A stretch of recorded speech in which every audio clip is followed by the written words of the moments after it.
Hello, and you are listening to FPcast, the official podcast for Fruitless Pursuits, where we bullshit about the week in pop culture. I am Luke. And I'm Jacinta. And this week we're talking about... television,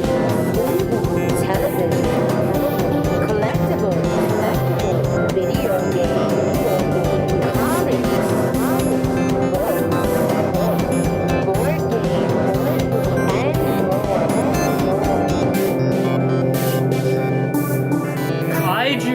Kaiju. Lowered Expectations, created by you on our Facebook page. Well, no, I think that the news that I asked people not to post articles about is very big news. It is absolutely huge news for FPcast, but not in the way... Not for anybody else. And not really for us either. But not in the way that people think. If you're wondering what I'm referring to, on our lovely Facebook page, our group, Jacinta said, what did you say? Well, I just said, look, there's been some, some news that has dropped. It dropped yesterday, I think.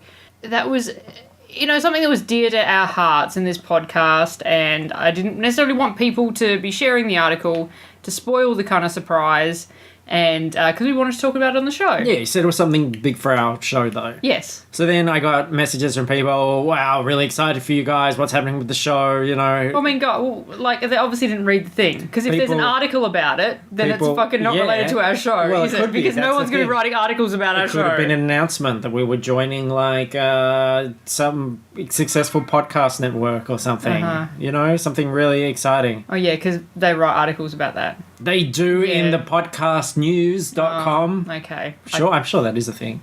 Sure. Anyway, just temper your expectations. Although, no, don't temper your fucking expectations. This is news 6 months in the making. 9 months plus 6 months in the making. Yes. Yeah. Yeah, you could say that also. No, it is. It's really huge news. It's absolutely massive news if you're a fan of this show and have listened to this show. If this is your first time listening to the show... You won't know what's happening. This is going to be a real fuckface for you. You're going to be like, hang on, wait, what? What is this? I thought this was a pop culture... This is a pop culture review show. We're going to review today Colossal, starring Anne Hathaway. Yeah. Just saw it, fresh out of the oven. I'm going to review Life. Saw it last week. That's been cooling on a tray for a while. We're going to talk about Vikings again at the end, because we're getting into Vikings. And but before you get all of that, you get our big news. Our big news, Australia, and I say our as in Australia's big news. Yeah, I mean, it's the world's big news. It is the world's... The world has been waiting. I mean, biggest news. I probably was the only one that was Googling it daily. Yeah. But, it paid off yesterday, didn't it?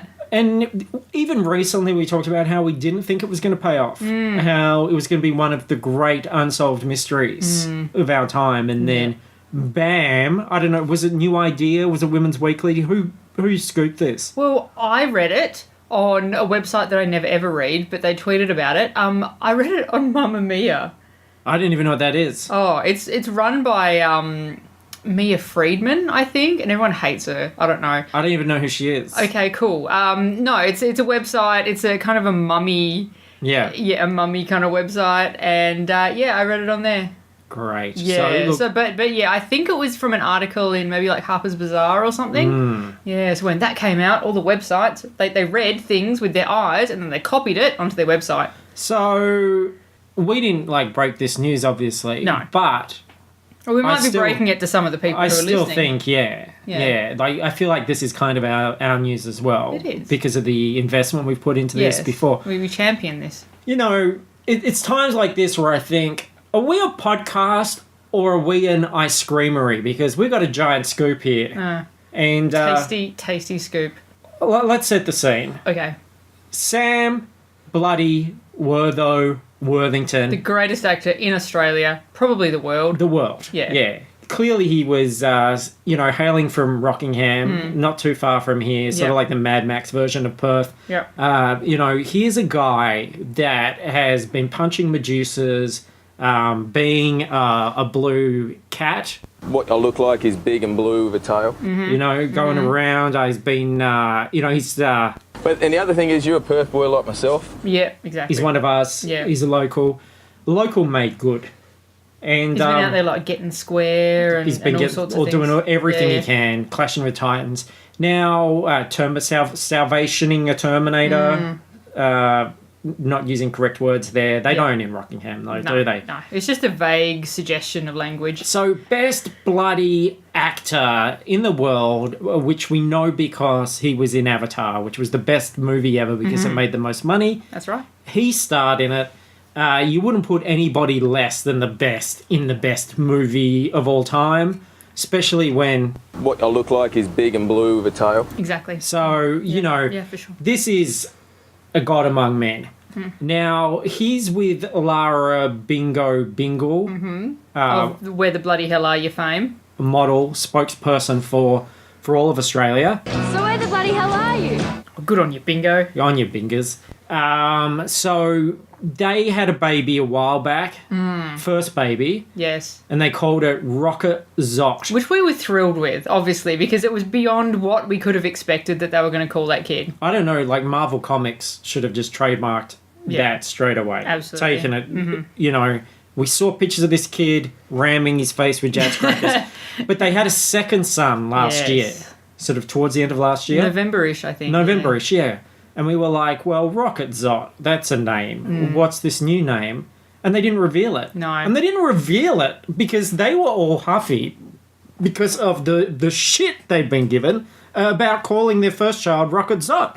Everyone was like, oh, that's fucking, what are you thinking, you dickheads? And they were like, oh, lay off. It's not our fault. Like, it's a bloody good name, hey? You guys are the dickheads. And they were, and the press were like, "Nah, you're the dickhead." And you know, this went back and forth for months, didn't It it? was 6 months. Yeah. Yeah, to be fair. And so they took their bat and ball, went home for a good 6 months until they went to Classy magazine, Harper's Bazaar. I think it was Harper's Bazaar, something like that. It doesn't even matter who it was. And you know, whether Bingo meant to drop the info or not, it got out there. She mentioned the baby's name. She mentioned the baby's name. So we do officially have the baby's name. Yes. So we've been speculating forever. Yep. Rocket, he's got a little brother. What's his name? We've been watching Vikings. I think this is really important. You know, they have... It's tied to his destiny now. Yeah. Yeah. It's like Ivar the Boneless. Was it Sigrid Serpent Eye? Something like that. Bjorn Ironside. Bjorn Ironside. Rockingham. Pretty much the Vikings Pretty much, yeah. of our culture. Yeah. You know, Bogans and Vikings. Not too far removed. Two sides of the same coin, I would say. Both sides have a bloke showing his bum on them.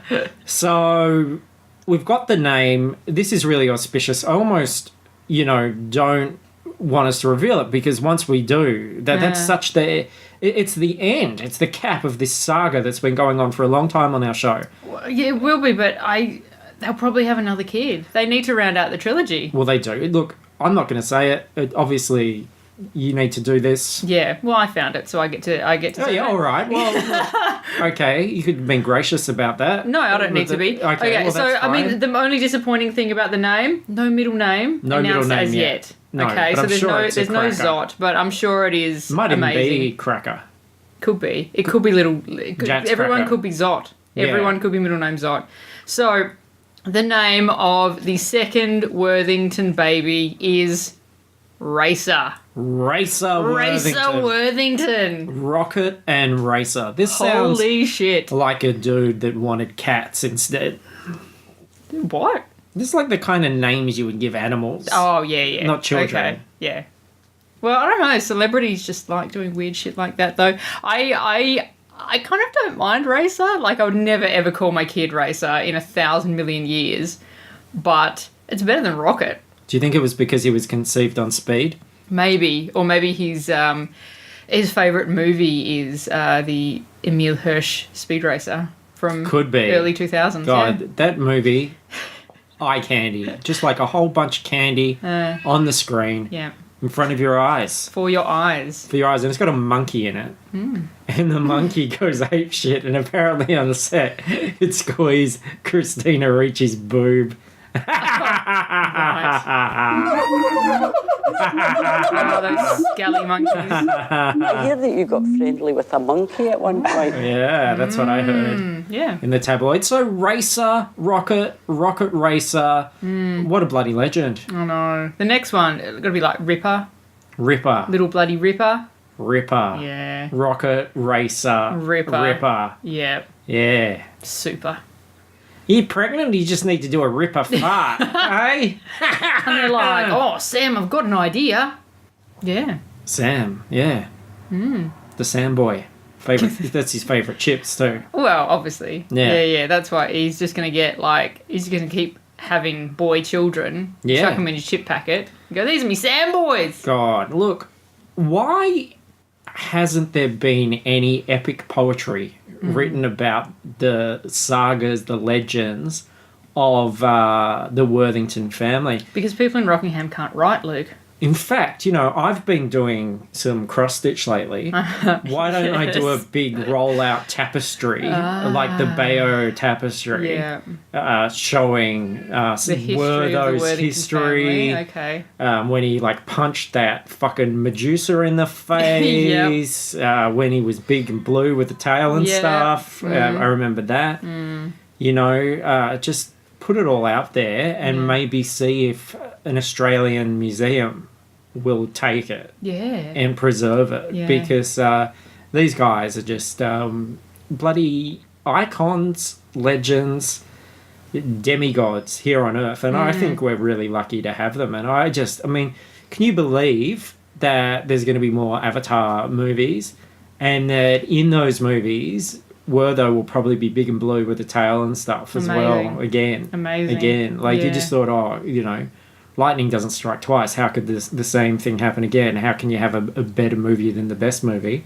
Well, Avatar 2 is going to be better. Just wait, Avatar 3 is going to be better than that. It's going to be triply as good. Wait till you see Avatar 4.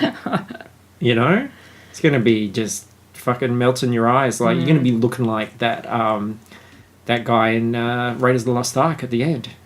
Harrison Ford. There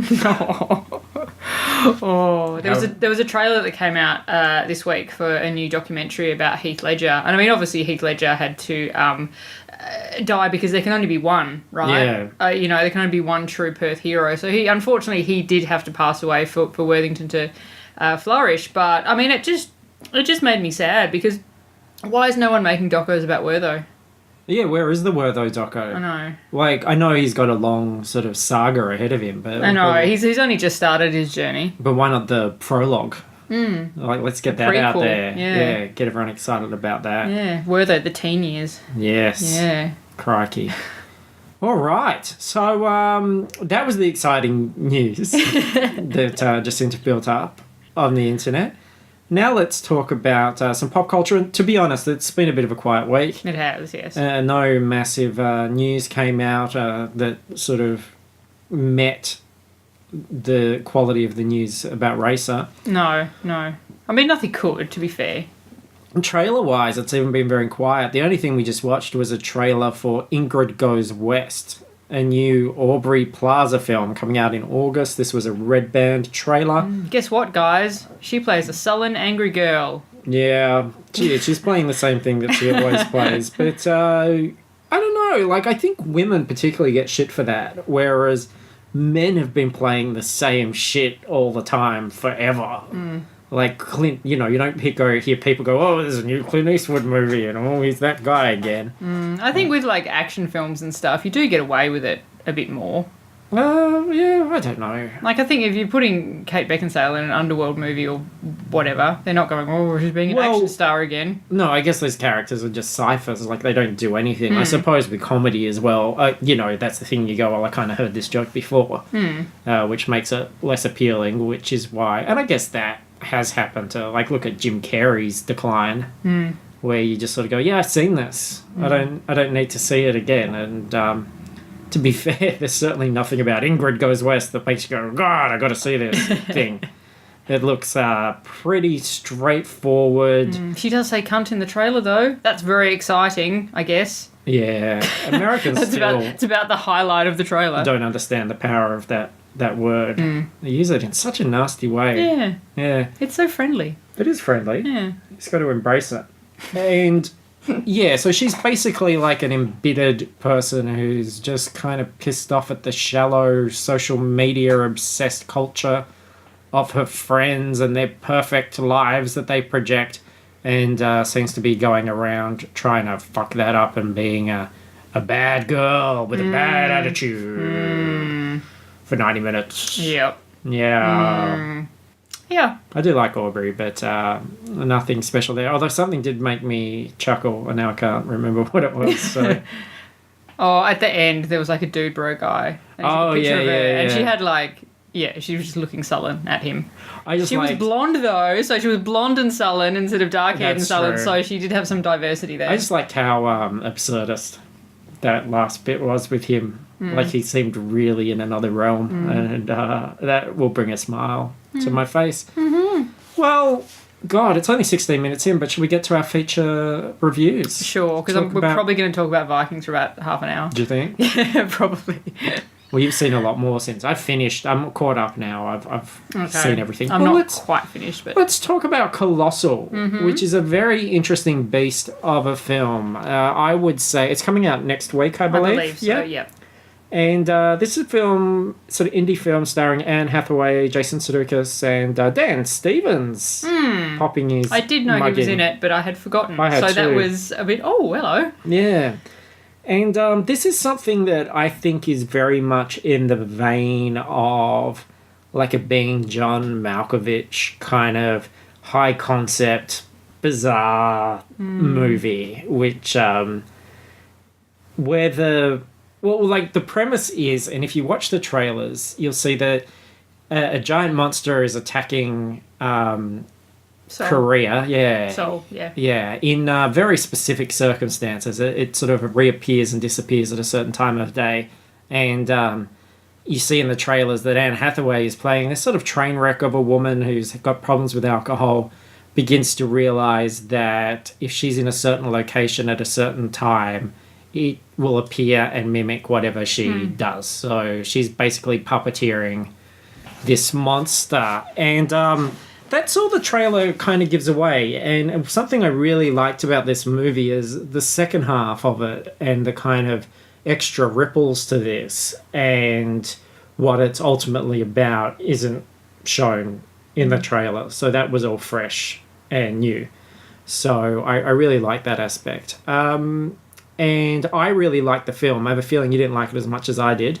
But I very much love to see something that is kind of different and fresh, and I think it's a real writer's movie.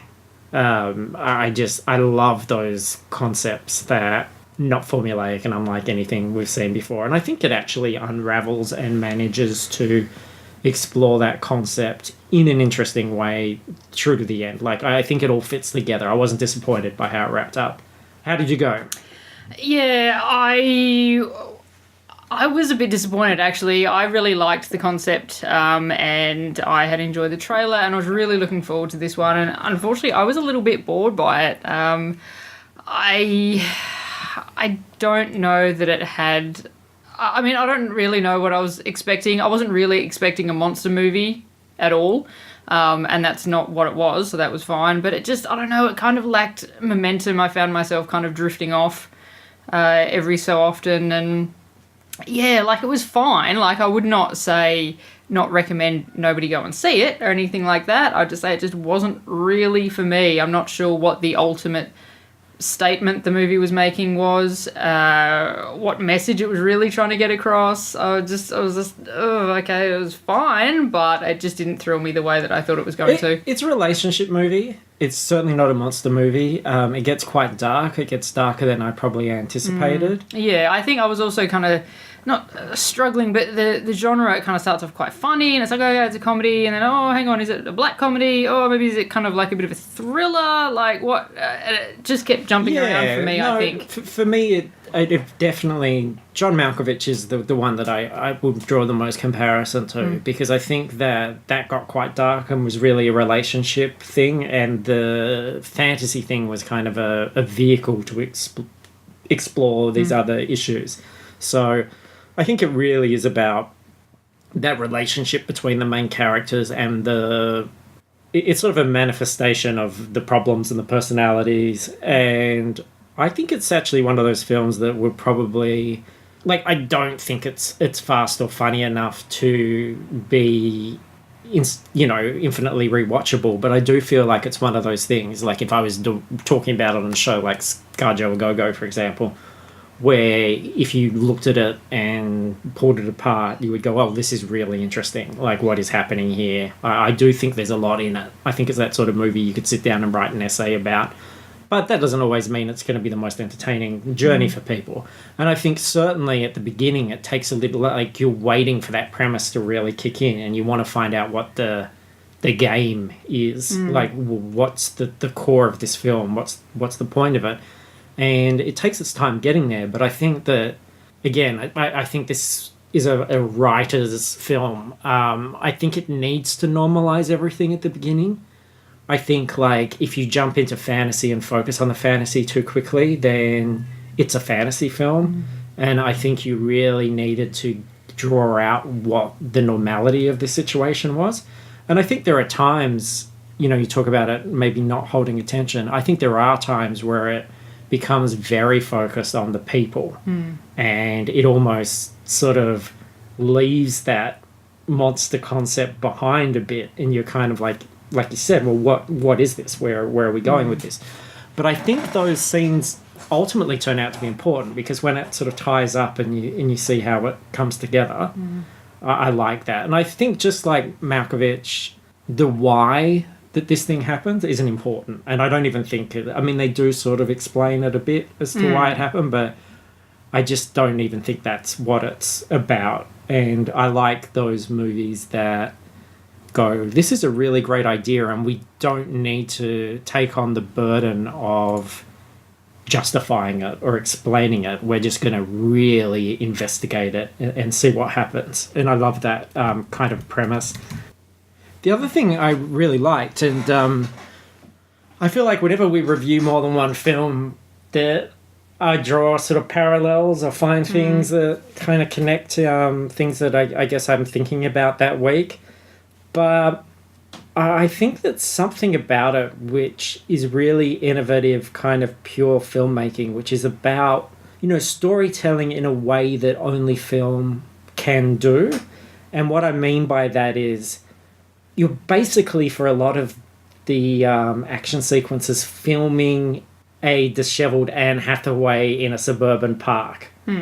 And this film, through its premise, is able to take that and give those scenes where you really just have a camera and Anne Hathaway in a park, give it real import and give it stakes and have it feel like there are real consequences to what happens in that situation. Sometimes that's interspersed with footage of the monster attack. Sometimes it's sound from the monster attack. But it's just so clever to me. Like, I love that. I really admire that. And I think that it's interesting that we can watch something that's really overblown, like Skull Island, and I cannot feel the same consequences and the same stakes. And they're able to do that just in suburbia. Yeah, I agree that the filmmaking is fantastic. It's a nice looking film, and yeah, you do definitely feel the consequences during those monster scenes. I just didn't feel particularly invested in that relationship story, really, at the end, and I didn't find that ending particularly satisfying. Yeah, no, really. I liked the ending a lot, and I think it's just they're really great roles as well for those actors. Jason Sudeikis has got a lot more meat to sort of chew on than I think he has in other things that I've seen him in. He's got a character. They're morally grey characters. They're characters that you sort of can like and then dislike. And I think he gets a lot to do, and I think Anne Hathaway as well gets to really, she's someone who's always 100% committed to what she's doing, and I think it's interesting for her. And the other thing I really respect about the film, and Anne Hathaway is a producer on it, is just the fact that you've got something like this, which is sort of high concept and non-formulaic and isn't going to make a lot of money. And you've got Oscar winner Anne Hathaway says, this is worth my time. I have faith in the fact that this is something different, that this is something that gives me something to do, and I'm going to really, by being in it, legitimize it and get it in front of more people than you would otherwise. And I think that's really great. I think it would be so cool to see more people supporting these fringe things and doing it, because they're the, I know, like, not many people are going to see them, but that's really the way you get to play those memorable roles, is to go in and do that. So yeah, I really enjoyed it. Not in a like massive hurry, as I said, to see it again, but I think it was a unique thing, and it's difficult. Like, I know people will struggle with it. I know it'll be really divisive. I could feel that just coming out of the cinema. Well, to be fair, that audience, the average age was probably about 75. And they're just confused. There's that whole sort of, oh, yeah, oh, that was different. That was weird. Yeah, I think I liked it. You know, I think everything in it is completely clear. I mean, it really couldn't be clearer. There's nothing that you have to kind of unlock or unravel or read between the lines. There's not heaps beneath the surface, no. No, like, it's in terms of the story and what's happening, it's all there. And I had a quick look at Rotten Tomatoes in the car. It's on about 70, and even their sort of roundup comment was something about, oh, its strangeness might be disorientating, and you think, we shouldn't be at that level where we just go, oh, hang on, this isn't like everything else I've seen before, therefore I'm really confused and don't know if I like this. Because then we live in a world of Fast and the Furious sequels. So it's a shame, but I think it's rare that these movies come along. I think you'll maybe get one every couple of years, and I really would recommend it based on that. In the same way that, what was the last movie that was probably something like High Rise? Yeah, which again was divisive.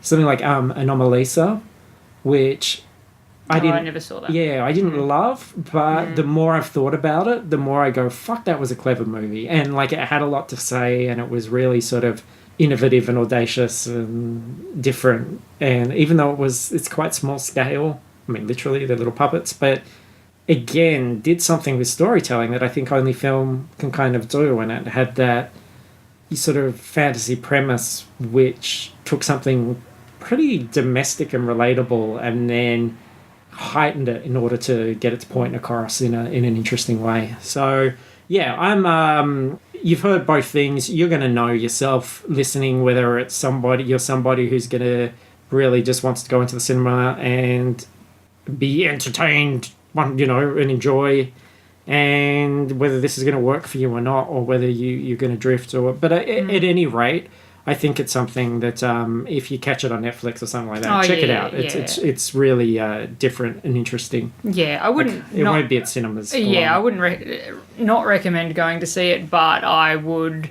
I don't think you'll lose much by just waiting till it comes on Netflix or wherever you watch your digital No, I don't media. either. It's not like a big spectacle movie. No. But I do think it's for the thinkers and the philosophers out there. So, yeah, something kind of refreshing sandwiched in between everything else that we've been seeing for me. So, the other thing, I saw this last week. I haven't thought about it a lot since, but I saw Life, which is basically the Alien movie with Ryan Reynolds and Jake Gyllenhaal. Yeah, when I first saw the trailer for this, I thought it was the Alien trailer, and then I was a bit confused when there was no aliens in it. This is where they find the life form which begins to grow, and it's that sort of splodgy starfish-looking thing. It's got Idris in it and Rebecca Ferguson. And I got to say with this, like, it's very well executed. Like, you spend the first half of it, I was like, this is good. This is actually... I'm enjoying this. This is great. I'm like interested. But I think a big part of that is the promise and potential of where this could go. You're sort of watching it and going, you're setting up some pretty interesting toys here. And I kind of want to see how it all plays out. But I think by the time you get through that second half, you're like, well, it didn't really do anything that I haven't seen before. It's pretty run-of-the-mill alien story. It's exactly what you would expect from the trailer. It's very simple and familiar, but just really nicely executed. Like, really put together well. So there are some memorable moments. There are some bits where I go, this is quite tense here. But ultimately, it feels very small. I mean, it is a people trapped in a sort of bottle kind of story. But, you know, for all the shit that something like Prometheus gets and how sort of muddled or unsuccessful people feel that was, you realise just how ambitious a film it was, like, by comparison, in the sense that it goes into all these different areas and explores different ideas and shows you different things, and this is really just alien attacks. So I'm kind of disappointed that there was that rumour that maybe it was a sort of backdoor prequel to the Venom film. And after Split, you think, well, maybe that could happen now, but and it was Sony, but no such luck. But I think if you'd given that symbiote this sort of backstory that was a really actually tense space thriller kind of thing, and then you go, well, fuck, we've got all of that out of the way. Now it can literally sort of drop out of the sky or turn up somewhere. Okay.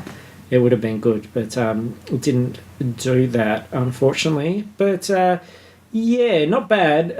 The thing I wanted to bring up was that I'm noticing this a lot lately. I said it with Skull Island. You watch these things and you go, well, fuck, like, the vast majority of what I'm seeing on screen is being done afterwards. You're like, this creature is CGI, all the blood, because the gravity and everything is CGI.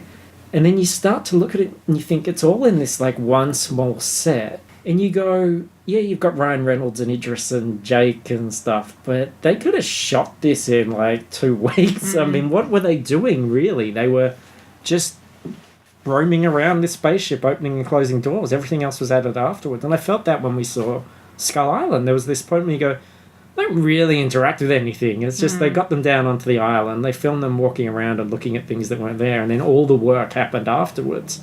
And you go, well, that's why you get these caliber of actors, because they just get, you know, it's cheap because they came in for such a short amount of time. So, yeah, I think that's kind of interesting that that seems to be the way a lot of things are going now. And when you hear about, like, how shittily paid and worked a lot of the American digital effects people are, you go, yeah, that's you know, you can see why there'd be an impetus to shoot things that Quickly, way. yeah. And just do it all afterwards. Like, why set it all up practically and pay for everybody to be there doing it when you can just go, yeah, we've got all the humans, now we'll take it back and We'll get our sweatshop CGI work instead of filling the rest. and we'll turn it into something else. So straight down the middle. Certainly with everything else that's on, I wouldn't rush out and see it. And it's been out a couple of weeks, so clearly you haven't, if you were interested. I haven't heard anybody say that they've gone and see this film. Yeah. It wasn't a bad turnout on a Saturday afternoon, considering it had already been out for a little bit. Okay. And maybe that's just the strength of its stars.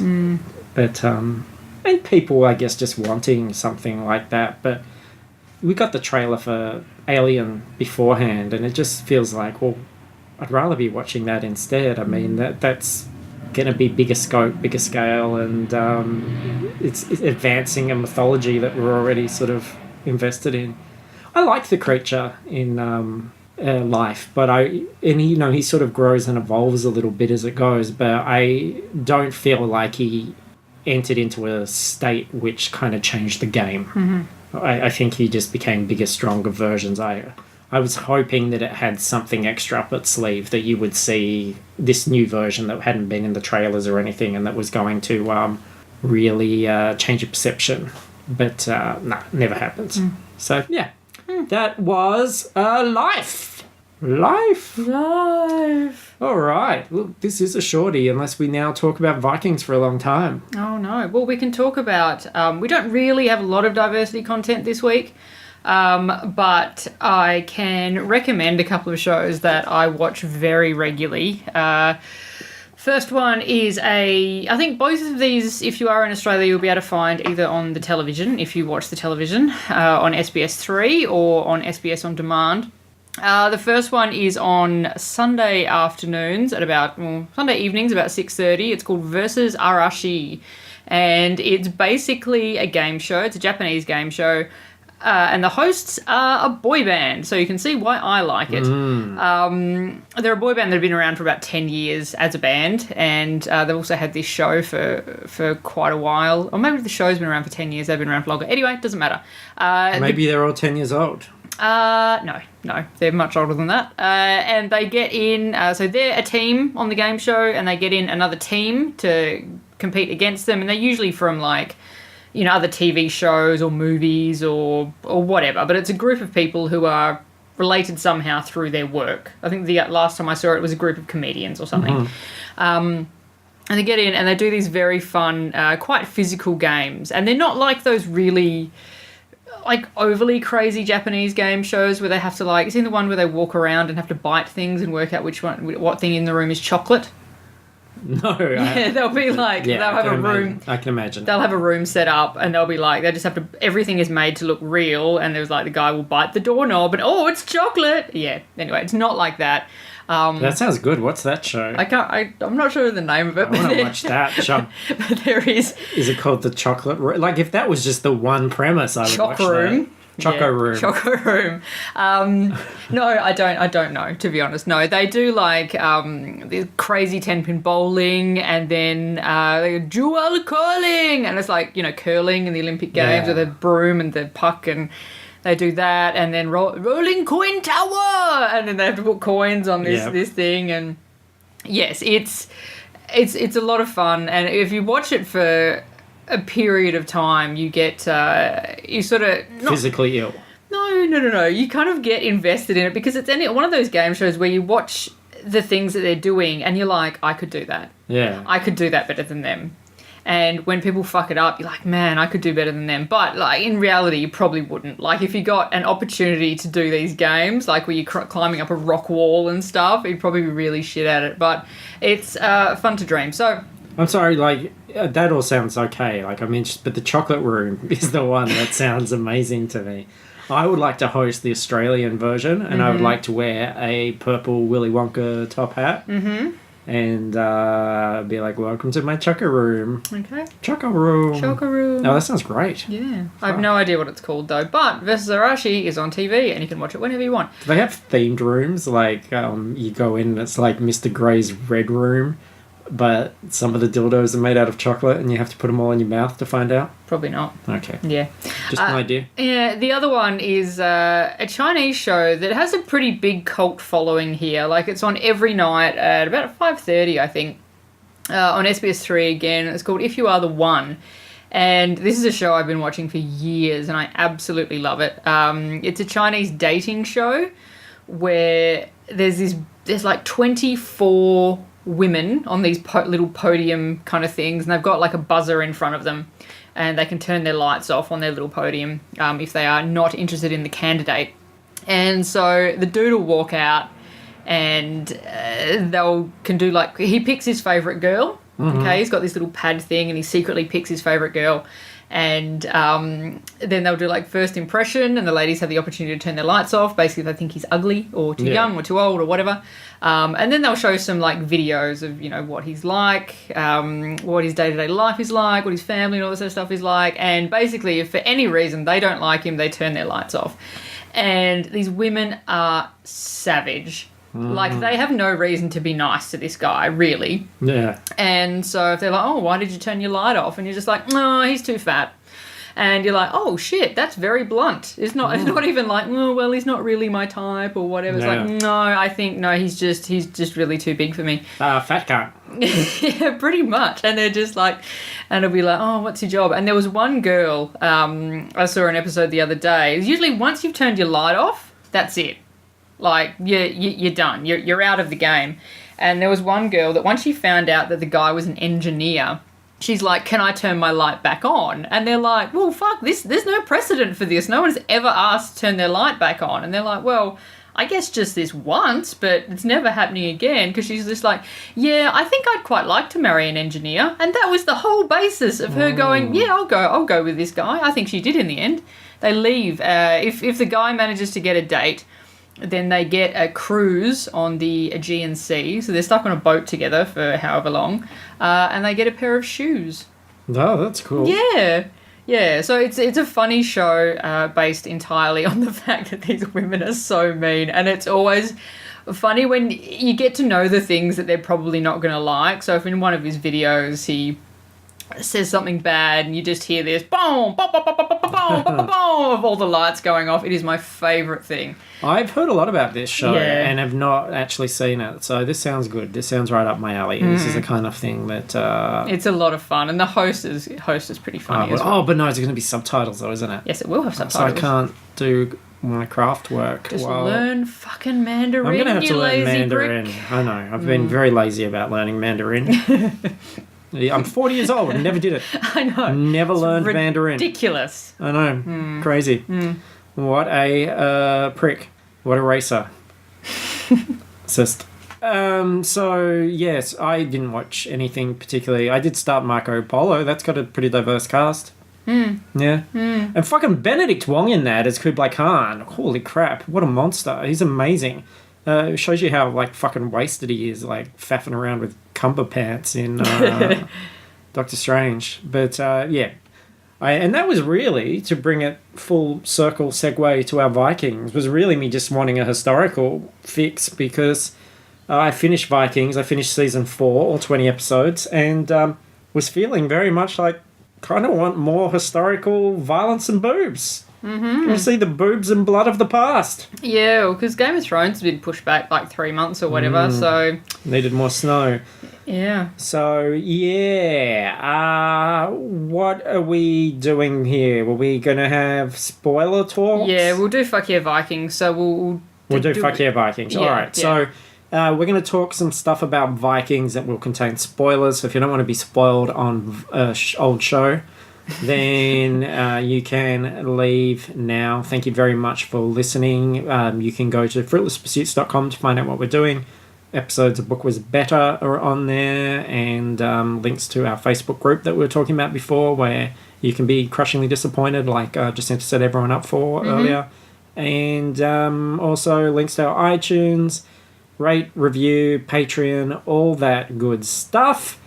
And spoilers and things for Vikings begin. I don't have a any sort of spoiler warning button or fuck yeah theme or anything like that on the soundboard here. Well, we need to get one before Game of something we Thrones. need. I can put up a warning. T-I-double-G-R. How's that, Tiggle? Spells Tigger. Tigger warning.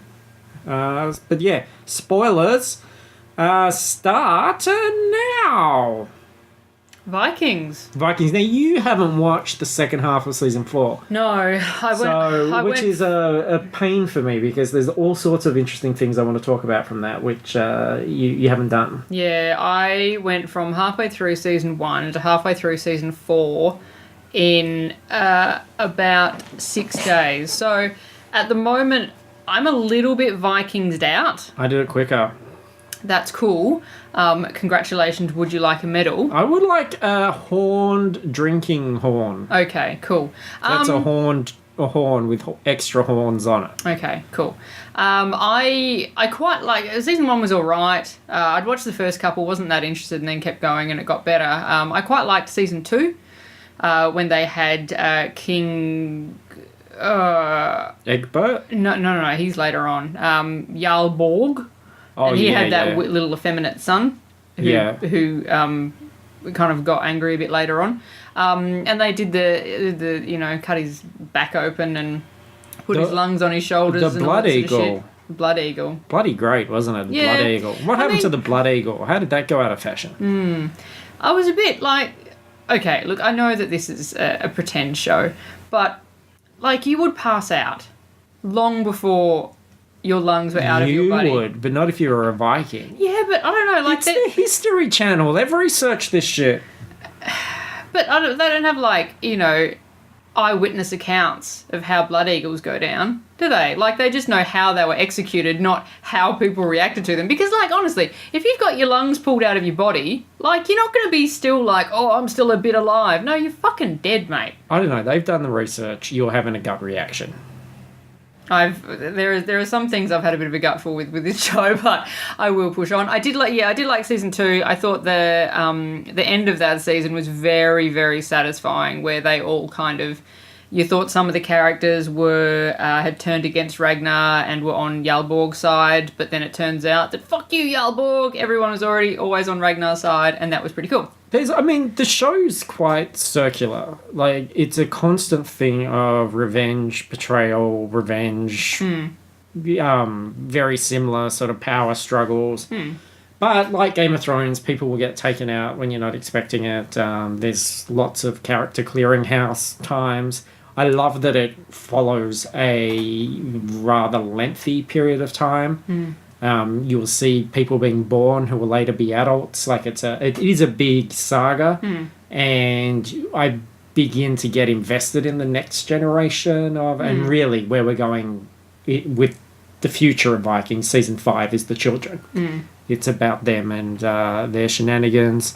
So I really like that. I think as well, like, if you want to see a show where Christians are getting hacked up all the time, it's great. It's great for that. They love hacking up Christians. That's like, going to the pub for them. And don't you think it's interesting for a bunch of guys that are constantly hacking up Christians with axes, how they sweetly and earnestly are always telling each other how much they love them? They're always like, oh, but I loved you. I love him. I love you. And there's no, like, they're very sincere. I like that part of their culture. Yeah. It happens all the time. Yeah. I mean, everybody loves fucking Athelstan. Oh, apart from Floki. Oh, yeah. Fucking Well, he Floki. doesn't. But everybody else is just like, they just fall in love with him instantly. All the men.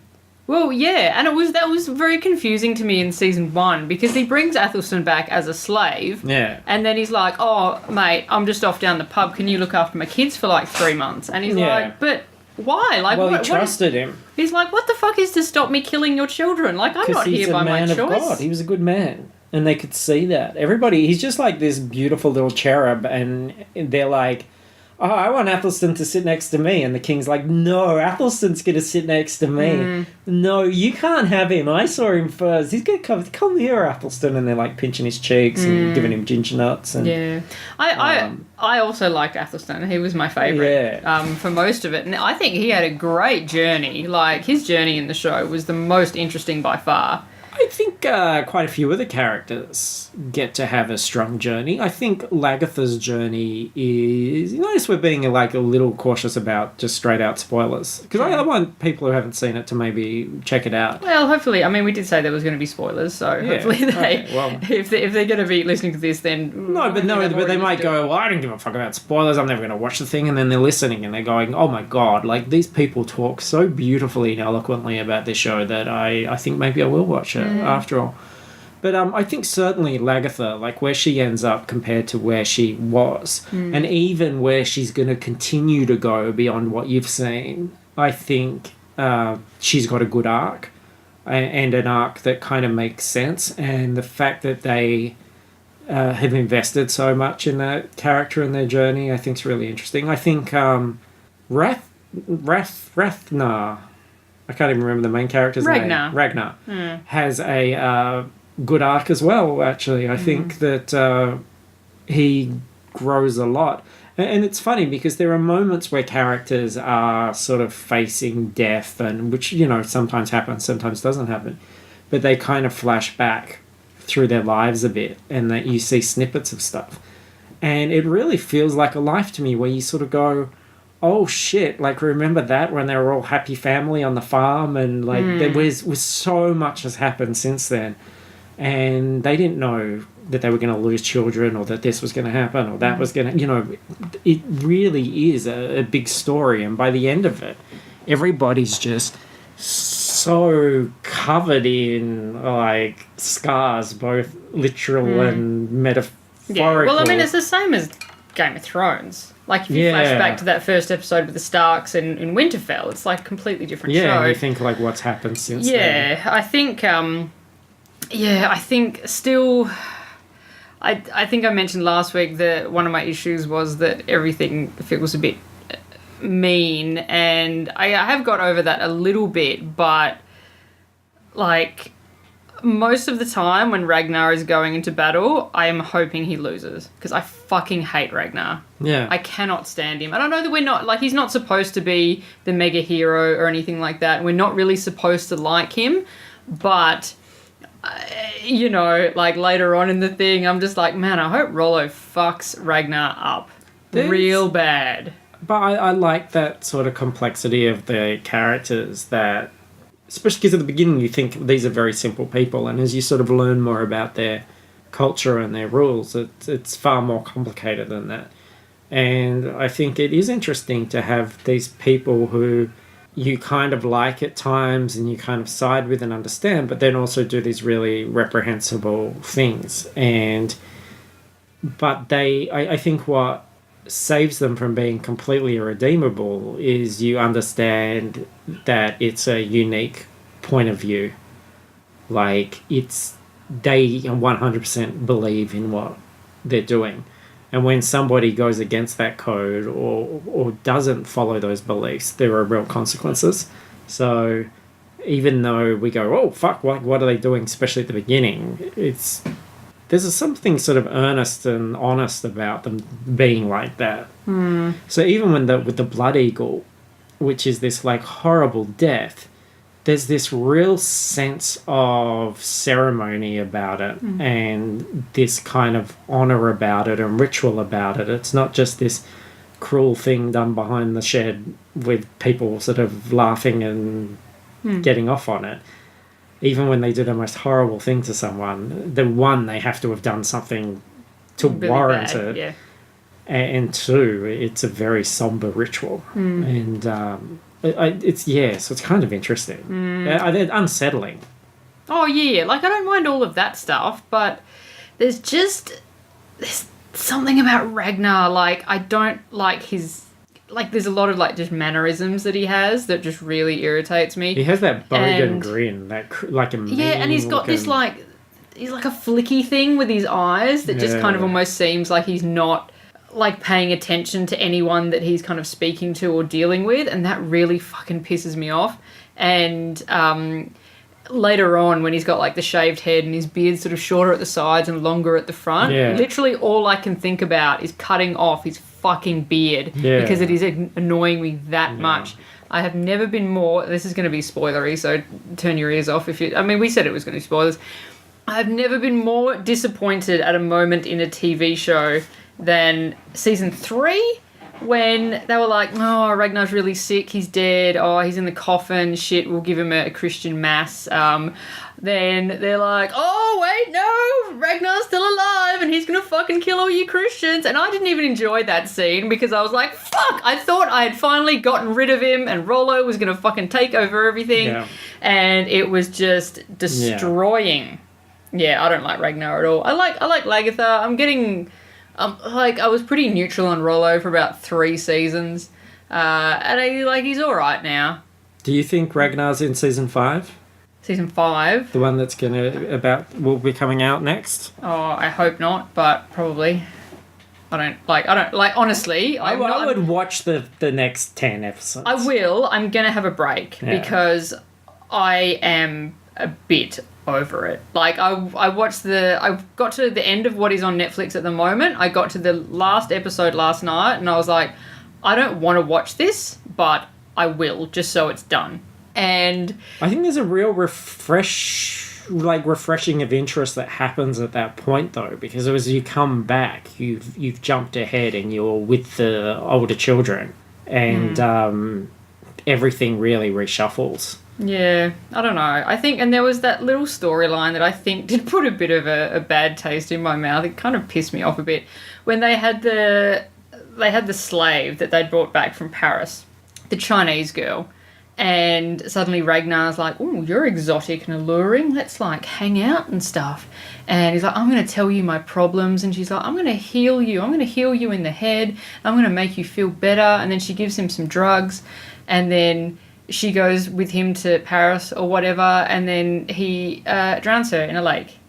And it's like, oh, okay, Ragnar. I was hoping for a little bit more expansion of that character, maybe. But if you're a female character that is not Lagertha, then your time is numbered. Wasn't she poisoning him, though? No, it's not. I googled what drug was Ragnar taking, and it's not. It's just a nut that has been used as a kind of stimulant drug for 1,000 years. Yeah, no, she wasn't poisoning him. But Ragnar is falling apart. I mean, that's his arc at the moment. He's really... Everything he believes in is falling apart around him. He's really struggling to be the person that people think he is. Like, we're seeing him on the decline. And I kind of like that. I like his arc in that way, and that will make more sense to you, I think, when you see the next ones. But he really is this, like, legend that comes out of nothing, gets built up, does all these heroic things, and then kind of disappears. And then just crumbles. And I like that. I mean, it reminds me of something like...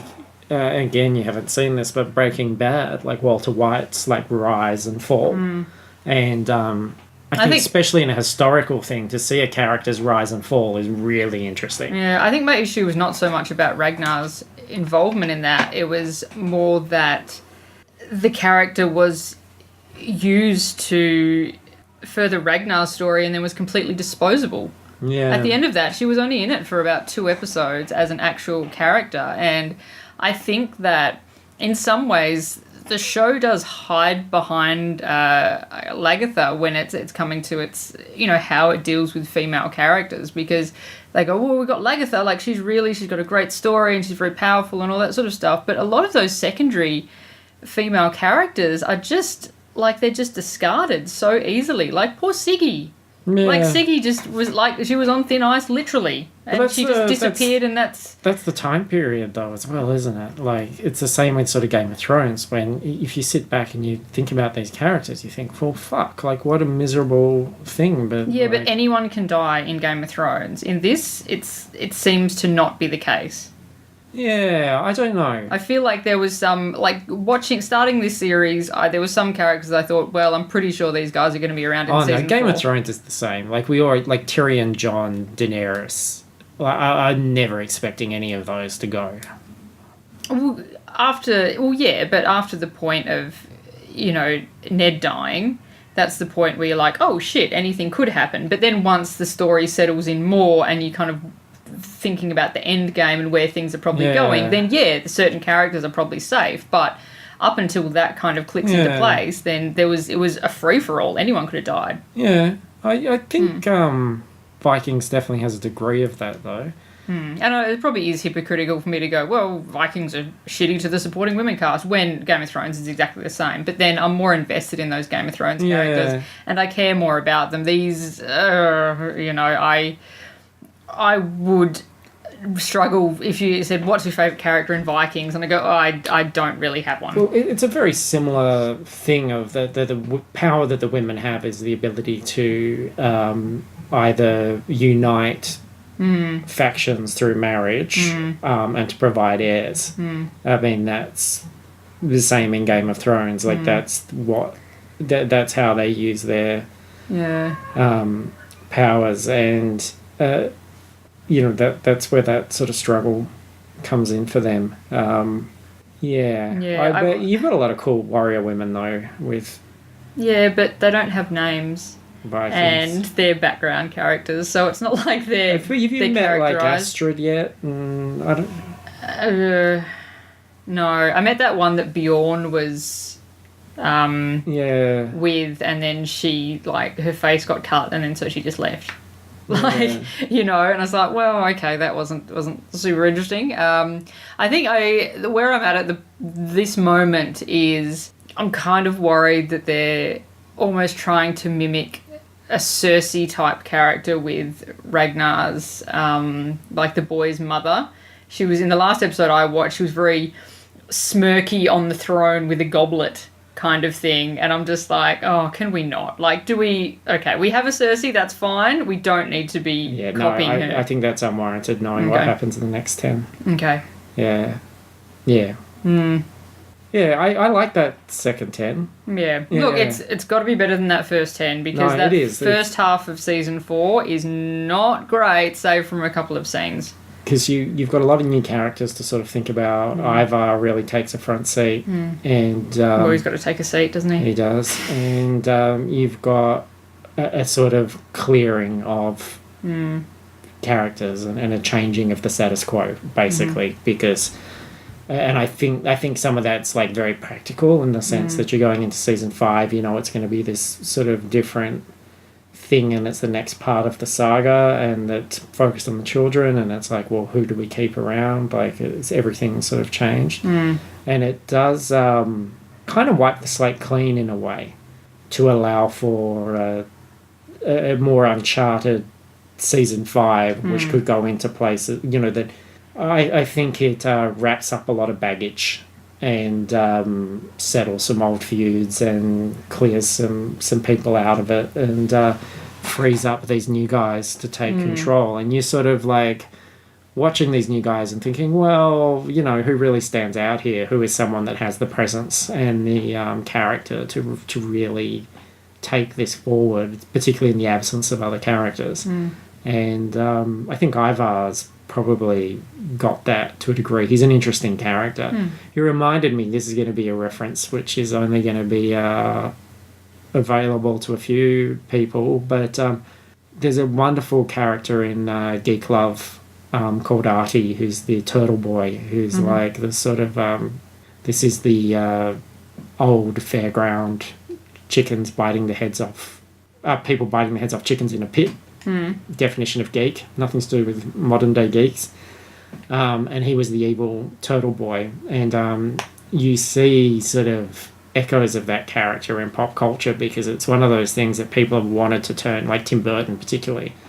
I think his version of the Penguin is inspired by that character, but just the sort of person that has a disability and is sort of thought of as benign, but is actually the complete opposite. Someone who's Tyrion. Very sharp and... Tyrion.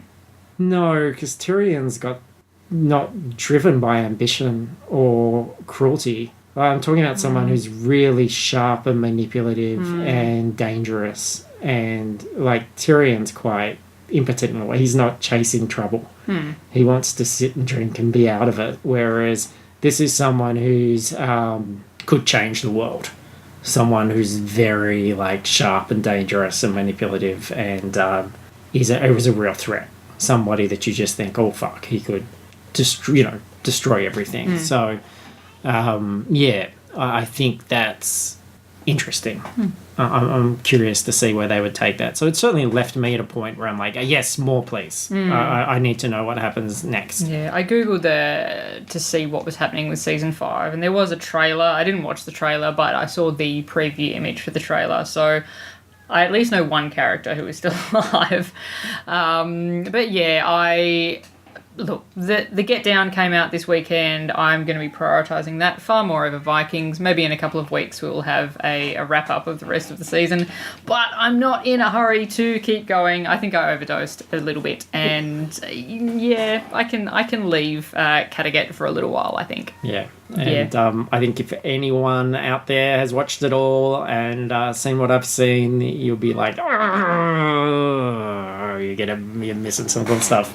Yeah. All right. Yeah, I don't know. Like, I think, my favourite bit, obviously, in season 4 is when Rollo gets his makeover. But I think we really missed an opportunity seeing the actual, like, I wanted, like, a makeover montage.